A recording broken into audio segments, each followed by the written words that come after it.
Good morning सभी को। स्वागत है आपका अपने YouTube study channel VLA classes पर। और आज की जो क्लास है नंबर सिस्टम, और आज हम बात करेंगे नंबर सिस्टम से रिलेटेड जो न्यूमेरिकल प्रॉब्लम्स आती हैं नवोदय विद्यालय के पेपर में, उनसे रिलेटेड हम बात करेंगे। तो जो पहला टॉपिक है कि संख्याओं को लिखना व पढ़ना, किस तरीके से हम संख्याओं को लिखते हैं और किस तरीके से हम संख्याओं को पढ़ते हैं। दूसरा टॉपिक है कि हम रोमन प्रणाली में हम क्या क्या चीजें हैं जिनको हम को पढ़ना है। तीसरा है पूर्ववर्ती संख्याएं व उत्तरवर्ती संख्याएं, स्थानीय मान व जातीय मान, और फिर पांचवा है मध्य अभाज्य संख्याओं का योग। मतलब कि जैसे आपको दे दिया जाता है कि जैसे 41 से 50 के बीच में मध्य कितनी संख्याएं होंगी, अभाज्य संख्या उनका योग क्या है। इस तरीके से जो छठा नंबर का जो है दशमलव संख्याओं को जोड़ना, बहुत से बच्चे क्या करते हैं कि दशमलव की संख्याओं को जोड़ने व पढ़ने में गलती करते हैं। और सातवां जो है विषम संख्या, ऐसा कहा जाता है कि जैसे आपको 5 अंक दे दिए गए हैं कि इन 5 अंक से बड़ी विषम संख्या व छोटी से छोटी विषम संख्या बनाइए, फिर दोनों का योगफल निकालिए या उनको घटाइए, ऐसे करके। और जो लास्ट हम जो बात करेंगे वो करेंगे बड़ी से बड़ी व छोटी से छोटी संख्या में अंतर। जैसे कहा जाता है बड़ी से बड़ी 5 अंकों की संख्या व छोटी से छोटी 4 अंकों की संख्या। इस तरीके से इन दोनों में अंतर निकालिए, इन दोनों में आप योगफल करिए। तो आज हम इन टॉपिक पर ही बात करेंगे। तो चलिए आज की हम क्लास स्टार्ट करते हैं।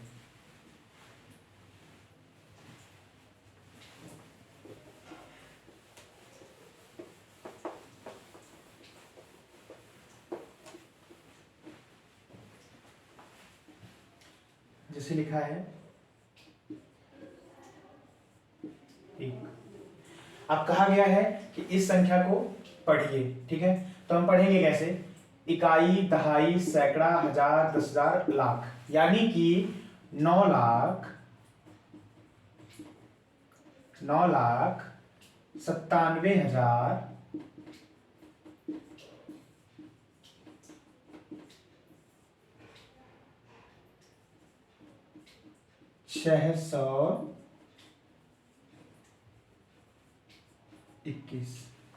ये तो क्या हो गया कि आप इसको पढ़कर लिखेंगे कि लिखा है इकाई, दहाई, सैकड़ा, हजार, 10,000, लाख, यानी कि 9,97,621।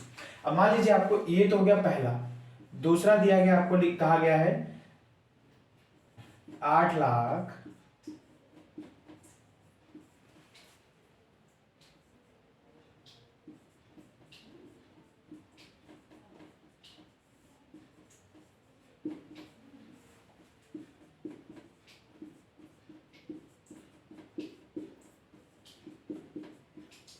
मतलब पहले क्या था कि आपको कहा गया था कि ये नंबर से इसको आपको अंक से आपको लिखना है हिंदी में, और अब आपको कहा गया है कि हिंदी में लिखा है इसको आपको अंक में लिखना है। तो यानी कि 8,57,512, यानी कि सबसे पहले आप लिख लेंगे 512।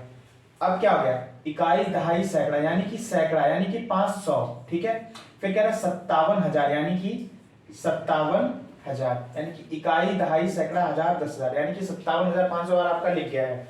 अब लिखना आपको 8 लाख, यानी कि इकाई, दहाई, सैकड़ा, हजार, 10,000, लाख, 10 लाख। देखिए एक यहाँ पर आपको 0 लगाना पड़ेगा और एक आपको यहाँ पर 8 लिखना पड़ेगा, यानी कि इकाई, दहाई, सैकड़ा, हजार, 10,000, लाख, 10 लाख। ये आपका इकाई, दहाई, सैकड़ा, हजार, 10,000, लाख, यहां पर क्या है आपका 80 लाख हो जाएगा। ये 8 लाख ना होकर ये 80 लाख हो जाएगा। ठीक है, ये आपका हो जाएगा इकाई, दहाई, सैकड़ा, हजार, 10,000, लाख, 10 लाख, यानी कि अगर आप ये 0 ना लगाते तो ये 8 लाख हो जाता। अगर आपने 0 लगा दिया है तो फिर ये जो हो जाएगा आपका 80,57,512। तो ये क्या है कि संख्याओं को आप कैसे लिखते हैं और कैसे पढ़ते हैं, मैंने दोनों ही तरीके आपको बता दिए हैं।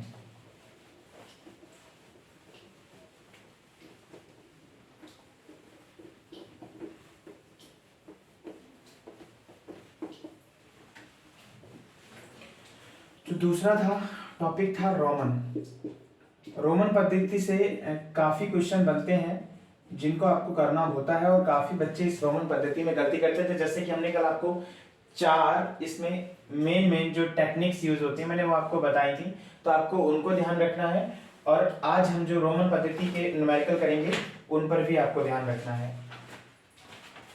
जैसे मान लीजिए आपसे कहा जाता है कि आप 40 लिखिए और एक जगह आप 70 लिखिए, ठीक है। 40 लिखने के लिए कल मैंने आपको बताया था कि L को इधर लिखेंगे और X को इधर लिखेंगे, यानी कि जब इधर एक ग्रेटर कोई भी संख्या होती है और इधर एक लेसर होती है, तो यानी कि इसमें से इसको हम क्या करते हैं, इसको हम सब्ट्रैक्ट करते हैं, यानी कि 50 माइनस 10 इक्वल टू 40, ठीक है। 50 माइनस 10 इक्वल टू 40 एंड 70 अगर आपको लिखना है तो फिर आपको लिखना पड़ेगा L X एंड X, तो 50 plus 10 and plus 10 equal to 70। जैसे कल मैंने आपको बताया था कि ये और ये तीनों ऐसे रोमन अंक हैं जिनकी क्या हो सकती है, दोबारा से पुनरावृत्ति नहीं हो सकती है, यानी कि आपकी 5, 50 और सॉरी ये यहाँ पर जो ये डी है, एम नहीं है, ये डी है, तो 500, यानी कि इन तीनों संख्याओं की क्या है, पुनरावृत्ति नहीं हो सकती है, ठीक है। ये हो गया आपका रोमन पद्धति कि अगर 40 आपको लिखना है तो आपको 50 को इधर लिखना पड़ेगा, 10 को इधर लिखना पड़ेगा और 50 माइनस 10 आप 40 लिख देंगे, ठीक है। मान लीजिए जैसे आपसे कहा जाता है कि एम डी सी, अब एम का आपको पता है 1000, ठीक है, और डी का आपको पता है 500 एंड सी का पता है आपको 100 इक्वल टू 1600, ठीक है। तो आपको सबसे पहले क्या पता, आपको रोमन पद्धति के लिए पता क्या होना चाहिए, जो आपका ये है, ये जो है, ये आपको जो सीरीज वाइज होते हैं जो मैंने कल लिखवाए थे, ये आपको पता होने चाहिए। अगर आपको ये पता है तो आप रोमन पद्धति से कोई भी रिलेटेड क्वेश्चन आएगा आप उसको आसानी से कर लेंगे।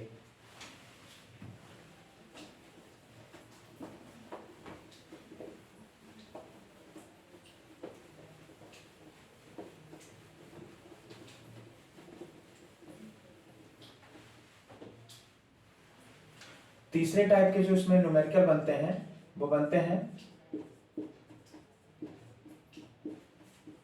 पुनरावृत्ति संख्या,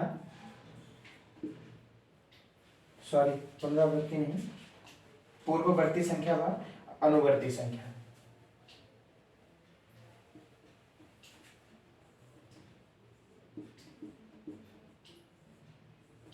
पूर्ववर्ती संख्या व अनुवर्ती संख्या।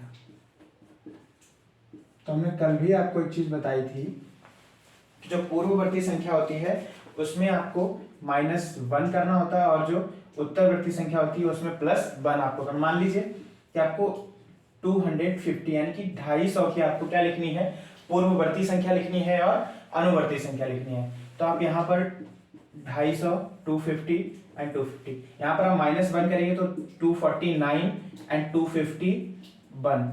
ये क्या हो गया, ये आपको 250 की मिल गई है आपको पूर्ववर्ती संख्या, एंड ये 251 जो है वो आपको उत्तरवर्ती संख्या किसकी मिली है, 250 की। अब मान लीजिए इसमें आगे जो अगले स्टेप का जो क्वेश्चन होता है वो ये होता है कि आपको एक संख्या दे दी जाती है और आपसे कहा जाता है कि आप पूर्ववर्ती संख्या और अनुवर्ती संख्या का क्या करिए, आप इसमें योगफल निकालिए। तो सिंपल सी बात है, हमने एक ही घटाया था और एक ही हमने जोड़ा था, यानी कि 1 सब्सट्रैक्ट एंड 1 एडिशन, देन आपको फिर उसमें कोई चेंज ही नहीं होगा। तो 251 और 249 को जब आप जोड़ेंगे तो ये 500 हो जाएगा, ठीक है। ये हो गया पूर्ववर्ती व अनुवर्ती संख्या पे न्यूमेरिकल अनुवर्ती और पूर्ववर्ती संख्या पे इसी टाइप का आता है, तो ये भी आपको याद रखना है।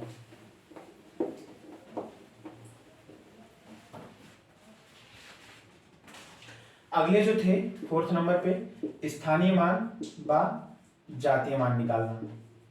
स्थानीय मान व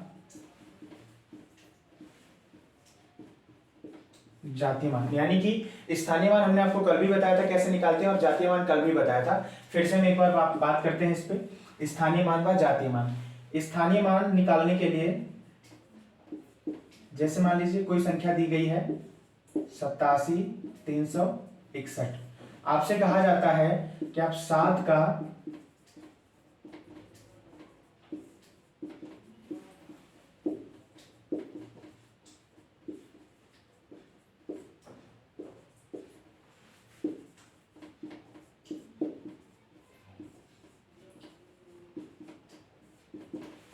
जैसे मान लीजिए आपको एक संख्या दे दी जाती है 87,361 और आपसे कहा जाता है कि आप 7 का ही स्थानीय मान निकालिए और 7 का ही जातीय मान निकालिए और उसके बाद उन दोनों में आप अंतर निकालिए। ठीक है, तो कैसे निकालेंगे हम? यहां पर हम स्थानीय मान निकालेंगे और यहां पर हम जातीय मान निकालेंगे। ठीक है, स्थानीय मान और जातीय मान। स्थानीय मान आपको पता है कि जहां पर ये संख्या होती है उससे पीछे कितनी संख्याएं होती हैं उनको हम क्या कर देते हैं, उससे गुणा कर देते हैं, यानी कि 1 2 3। ठीक है, तो हम इसको क्या कर देंगे, 3 0 लिखकर इसको गुणा कर देंगे, तो ये हो जाएगा 7000। और आपको पता है जातीय मान निकालने के लिए जातीय मान में क्या होता है कि कोई संख्या कहीं पर भी हो, जातीय मान उसका वो संख्या खुद स्वयं होती है। यानी कि मान लो अगर 8 का भी हम निकालते तो 8 का जो जातीय मान था वो 8 का जातीय मान 8 ही रहता। तो इस तरीके से जो 7 का जातीय मान है वो 7 का 7 ही रहेगा। इस तरीके से जब हम इनका अंतर निकालेंगे तो 6993 इनका क्या आएगा, जातीय मान, स्थानीय मान और जातीय मान में अंतर आएगा। तो इस तरीके से आपको स्थानीय मान व जातीय मान निकालना सीखना है। ठीक है, अगला टॉपिक जो है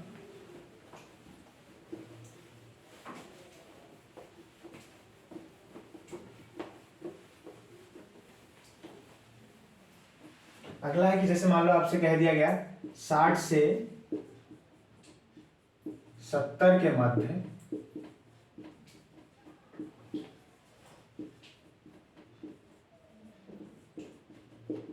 अभाज्य संख्याओं का योग, यानी कि 60 से 70 के मध्य अभाज्य संख्याओं का योग। तो इस क्वेश्चन को करने के लिए सबसे पहले तो आपको क्या पता होना चाहिए, अभाज्य संख्याएं। एटलीस्ट आपको अभाज्य संख्याएं ज्यादा नहीं तो 1 से 100 तक तो पता ही होनी चाहिए कि 1 से 100 तक अभाज्य संख्याएं कितनी हैं और कौन कौन सी हैं। बात करते हैं 60 से 70 के मध्य अभाज्य संख्याओं का योग। 60 से 70 के मध्य अभाज्य संख्या कौन कौन सी होती है? सबसे पहले तो 61 ही होती है। ठीक है, बात 62 पे आती है तो 62 जो है वो 2 से पूरी तरीके से डिविजिबल है, 13 बन जा 13 2 62। 63 भी है, 64 भी है, 65 66 भी है, 67 पे आ जाते हैं। ठीक है, 67 किसी से भी विभाजित नहीं होता है। 68 जो है वो 2 से भी हो जाता है, 17 से भी हो जाता है और 34 से भी हो जाता है। 69 भी आपका 23 से विभाजित हो जाता है, 3 से विभाजित होता है। यानी कि 60 से 70 के बीच में सिर्फ 2 ही हैं आपकी। 61 और 67 को जब हम जोड़ेंगे तो ये हो जाएगा 128। ठीक है, यानी कि 60 से 70 के मध्य अभाज्य संख्याओं का योग क्या है, 128। इसी तरीके से आपसे अगर मान लो 70 से 80 के बीच पूछा जाता है कि 70 से 80 के मध्य अभाज्य संख्याओं का योग क्या है, तो फिर आपसे यहाँ पर वही प्रश्न है कि आपको सबसे पहले तो यही पता होना चाहिए कि अभाज्य संख्याएं 1 से 100 के बीच में कितनी है और 60 से 70 और 70 से 80 के बीच में कितनी है। तो 70 से 80 के बीच में सबसे पहले तो आ जाती है 71। ठीक है, 72 भी आपकी कटती है, फिर आ जाती है 73। ठीक है, 73 के बाद 74 जो है वो 2 और 37 से कटती है। 75 जो है आपकी 3 से कटती है, 5 से कटती है, 15 से कटती है, 25 से, उसके बाद सीधे 75 से। उसके बाद आपकी 76 77 भी आपकी कटती है, 78 भी, फिर आपकी 79। ठीक है, यानी कि आपको 70 से 80 के मध्य जो अभाज्य संख्याएं मिली वो आपको 3 मिली, 71 73 प्लस 79। तो इनको जोड़ते हैं हम तो 70 3 210। ठीक है, 210, 3 1 4 9 13, यानी कि 223। ये मैंने कैसे इसको ऐड किया, देखो 70 यहां पर भी है, 70 यहां पर भी है, 70 यहां पर भी, यानी कि 3 टाइम्स 70 है, 1 2 3। तो 7 का 3 में मल्टीप्लाई कर लेंगे तो 7 3 जा 21, यानी कि 210 आ गया। अब पीछे की जो नंबर है 9 3 एंड 1, 3 प्लस 1 4 प्लस 9 13, यानी कि 13 हो गया। 210 में जब आप 13 जोड़ेंगे तो कितना हो जाएगा, 223। तो यहां पर क्या है, आपको बिना पेन और बिना पेंसिल के ही आपको जोड़ने में मदद मिलेगी इस ट्रिक से। ठीक है, तो यानी कि आपको क्या पता होना चाहिए, आपको यहां पर यह पता होना चाहिए कि अभाज्य संख्याएं 1 से 100 के बीच में कितनी हैं। और अगला जो है आपका, मैंने कुछ न्यूमेरिकल अपनी तरफ से भी बनाए हैं। जैसे मान लीजिए आपसे कहा जाता है 102। ठीक है, 102 को 10 बार जोड़ने पर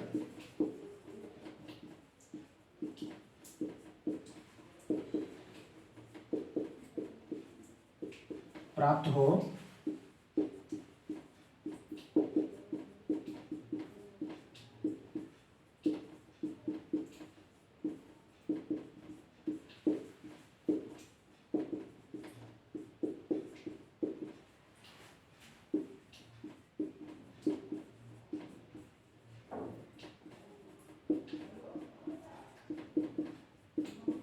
मतलब कि 102 को 10 बार जोड़ने पर क्या प्राप्त होता है, और फिर उसी में जो अगला क्वेश्चन है उसी में कि फिर उसमें से 3 अंक की बड़ी से बड़ी संख्या घटाने पर आपको क्या प्राप्त होगा।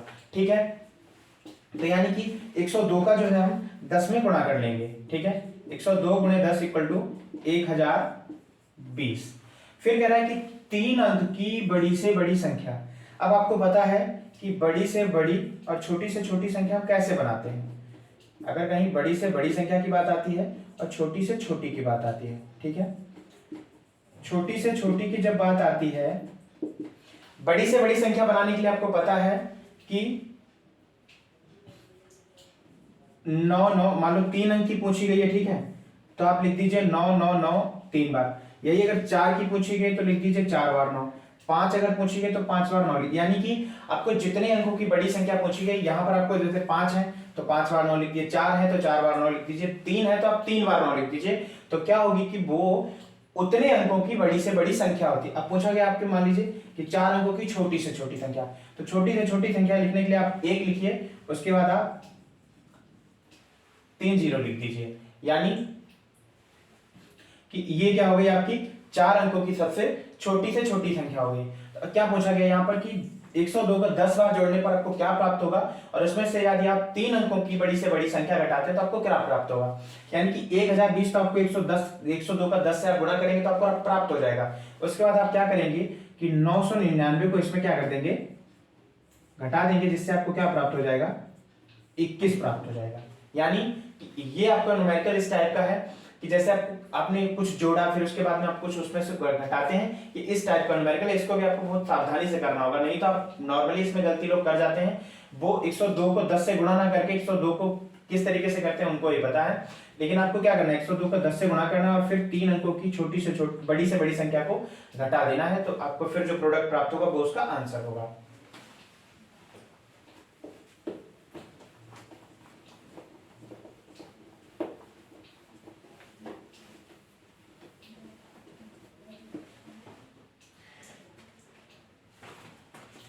एक न्यूमेरिकल मैंने और लिखा है कि जैसे 3 स्टूडेंट होते हैं, राम श्याम रवि।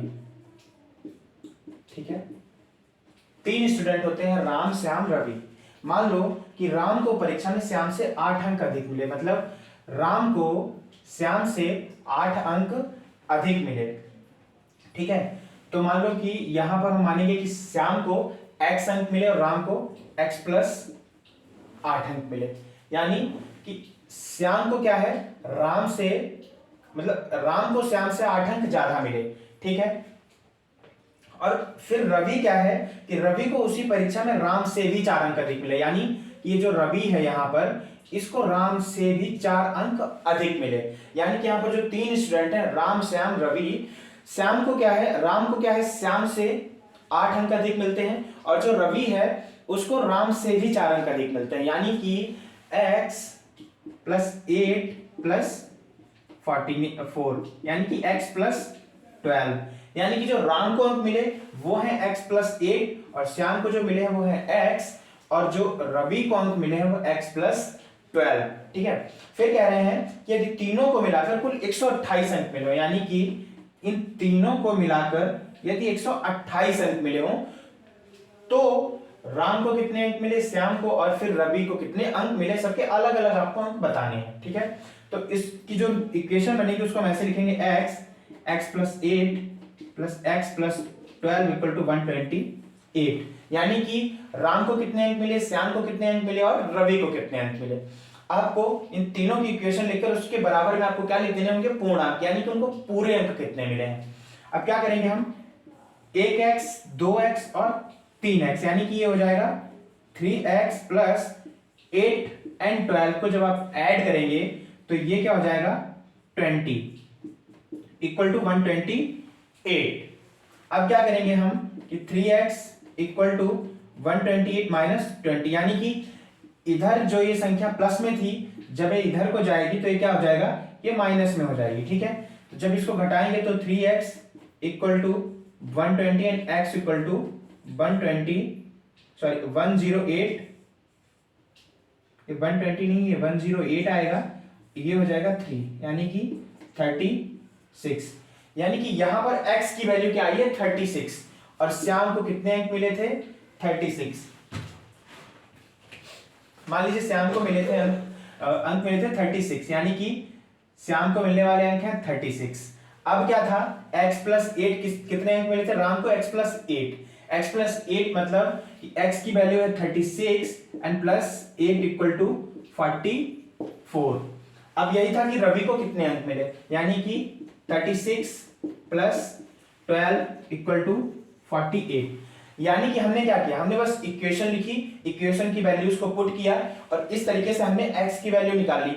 अब एक श्याम जो था उसको x अंक मिले थे, राम को x प्लस 8 क्योंकि श्याम से राम को 8 अंक ज्यादा मिले थे। उसी तरीके से रवि को क्या था कि रवि को राम से भी 4 अंक ज्यादा मिले थे। तो जब उसको 4 अंक मिले थे तो यानी कि x प्लस 8 प्लस 4 जब लिखा तो x प्लस 12 आ गया। अब हमारी जो इक्वेशन थी x की वैल्यू 36 आ गई, 36 में 8 को जोड़ देंगे एंड 12 को जोड़ देंगे। अब अगर हमें इसको देखना भी है कि हाँ ये हमारा जो सवाल है एकदम सही है कि नहीं सही है, तो जब हम इनको तीनों को ऐड करेंगे यानी कि 36 प्लस 44 प्लस 48, 8 प्लस 4 प्लस 6 यानी कि 8, यहाँ पर remainder 1, 3 plus 4 plus 4, 4 4 8 3 12 and 11 and 1 12 यानी कि जो हमारा न्यूमेरिकल था वो न्यूमेरिकल हमारा एकदम सही है। एक बार वापस से हम न्यूमेरिकल को समझते हैं कि यहाँ पर 3 स्टूडेंट थे श्याम, रवि एंड राम। ठीक है, मान लो कि श्याम को कुछ अंक मिले और उसी परीक्षा में राम को श्याम से 8 अंक अधिक मिले और उसी परीक्षा में रवि को राम से भी 4 अंक अधिक मिले। ठीक है, ये हमारा न्यूमेरिकल है। तो यानी कि जब हम मानेंगे तो फिर लेट श्याम को मिले मार्क्स x और राम को मिले x प्लस 8 एंड रवि को मिले x प्लस 8 प्लस 4 क्योंकि रवि को राम से भी 4 अंक अधिक मिले थे। तो यानी कि ये हो जाएगा x प्लस 12। फिर हम इसकी जो पूरी इक्वेशन है इसमें वैल्यू पुट कर देंगे और वैल्यू पुट करके फिर जो हमारा आंसर है वो पूरा 36 श्याम को अंक मिले एंड 44 राम को एंड 48 रवि को। और फिर जब हमें ये जोड़ना है, ये देखना है कि हमारा ये पूरा न्यूमेरिकल सही है कि नहीं है, तो वापस से जब हम तीनों को जोड़ेंगे यदि हमारा प्रोडक्ट जो पूरा का पूरा वही सेम आ रहा है 128 ही आ रहा है यानी कि हमारा न्यूमेरिकल पूरी तरीके से सही है।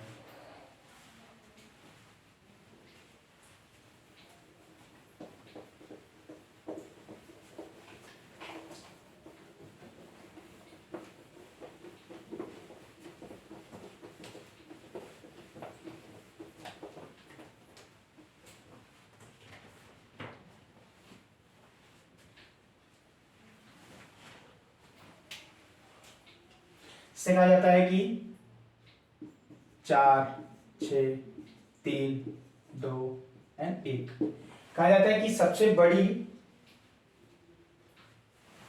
यहां पर कहा गया कि बड़ी ही विषम संख्या बनाओ, एक बड़ी विषम संख्या और इन्हीं अंकों को मिलाकर एक छोटी विषम संख्या बनाओ, सबसे छोटी। ठीक है, और फिर उन दोनों का क्या बताओ आप अंतर बताओ। तो यानी कि सबसे बड़ी विषम संख्या बनाने के लिए हमको कहां से स्टार्ट करना पड़ेगा 6 एंड 4 3 2 1। ये क्या होगा, ये सबसे बड़ी विषम संख्या इन पांचों अंक को मिलाकर बनेगी। अब आपसे कहा जाता है कि छोटी से छोटी आप विषम संख्या इन्हीं अंक को मिलाकर बनाइए। यानी कि सबसे पहले 1, फिर लिखेंगे 2, फिर लिखेंगे 4 और फिर लिखेंगे 6 और फिर लिखेंगे 3। यानी कि विषम संख्या की जो सबसे पहली पहचान है कि वो संख्या जो 2 से डिविजिबल ना हो। यानी कि विषम संख्या की जो पहचान है वो ये है कि वो संख्या जो 2 से डिविजिबल ना हो। तो आपने जो एक थी दूसरी ये, यानी कि अब इसमें पूछा गया है कि आप इनका योगफल बताइए व अंतर बताइए। योगफल अगर हमें निकालना है तो हम ऐसे ही कर लेंगे 3 1 4 6 2 8 4 3 7 4 2 6 6 1 7। यानी कि ये इनका क्या हो जाएगा, बड़ी से बड़ी विषम संख्या छोटी से छोटी इन्हीं अंकों से बनी विषम संख्या का योगफल। ये हो जाएगा योगफल। अब आपको क्या करना है, अब आपको बड़ी से बड़ी व छोटी से छोटी विषम संख्या का आपको क्या करना है, आपको अंतर बताना है। यानी कि इधर आपका जब एक जा नहीं रहा है तो इधर से एक हासिल जब लेंगे तो ये 11 हो जाएगा, 11 3 8 हो जाएगा। यहाँ एक बचा था, फिर यहाँ एक, तो यहाँ पर 6 है तो 5 हो जाएगा। यहाँ पर 12 तो यानी कि 8 हो जाएगा। यहाँ पर 3 2 तो 1 और 6 में से 1 तो 5, यानी कि ये जो क्या है आपका, ये आपका इन दोनों बनी संख्याओं का अंतर, यानी कि इन 5 अंक को मिलाकर बड़ी से बड़ी विषम संख्या बनाई और छोटी से छोटी विषम संख्या बनाई। फिर उसके बाद पहले हमने उनका योगफल निकाला और दूसरी बार में हमने उनका अंतर निकाला। ठीक है, इस तरीके से भी न्यूमेरिकल आते हैं कि उनका अंतर पूछा जाता है और उनका ही योगफल भी कभी कभी पूछा जाता है।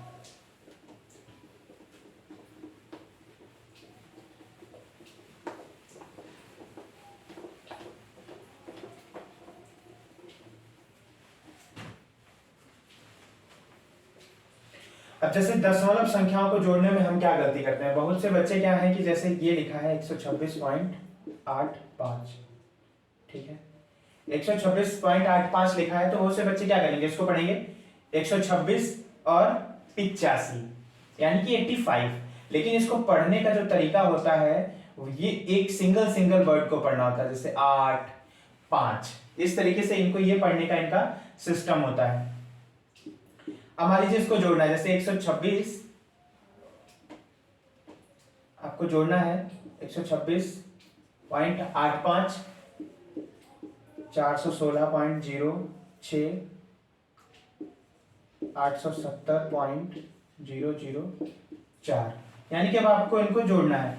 तो यहां पर देखो, यहां पर दो ही संख्याएं हैं, यहां पर भी दो ही संख्या, लेकिन यहां पर क्या हुआ, तीन संख्याएं, तो तीन संख्याएं, तो इसके ऊपर भी हम जीरो लगा लेंगे और इसके ऊपर भी हम जीरो लगा लेंगे।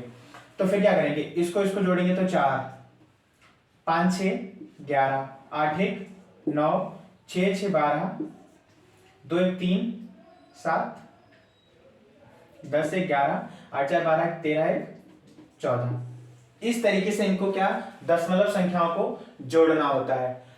आपको बहुत ध्यान रखना होता है कि अगर यहां पर जीरो है तो आपको जीरो ही लिखना पड़ता है, ठीक है, और इसके बाद चाहे आपको 10 जीरो हो, ये ऐसे करके 10 जीरो लिखे हो, अगर आप ये बाद के जीरो अगर नहीं लिखते हैं ना तब भी कोई प्रॉब्लम नहीं, लेकिन अगर पहले जीरो लिखा है दशमलव के बाद जीरो लिखा है तो आपको जीरो लिखना जरूरी होता है, नहीं तो फिर आप जो जोड़ेंगे या जो घटाएंगे, जो कुछ भी आप करेंगे वो आपका गलत हो जाएगा।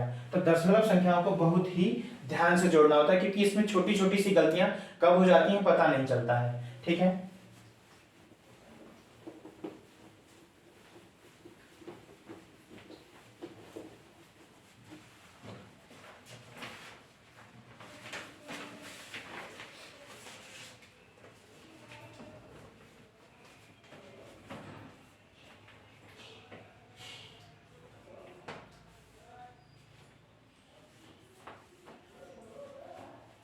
अब जैसे सम संख्या बनाने को कहा जाए आपसे, सम संख्या, ठीक है, आपको दे दिया है 6 7 4 3 2, आपसे कहा जाए कि इन 5 अंकों से मिलकर बनने वाली बड़ी से बड़ी सम संख्या लिखिए। सम संख्या की पहचान क्या है कि जो दो संख्या 2 से पूर्णतया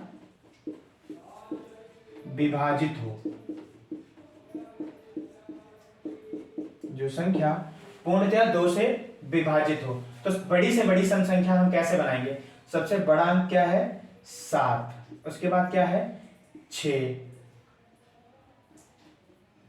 उसके बाद है 6, फिर है 4 और फिर है 3 और फिर है 2।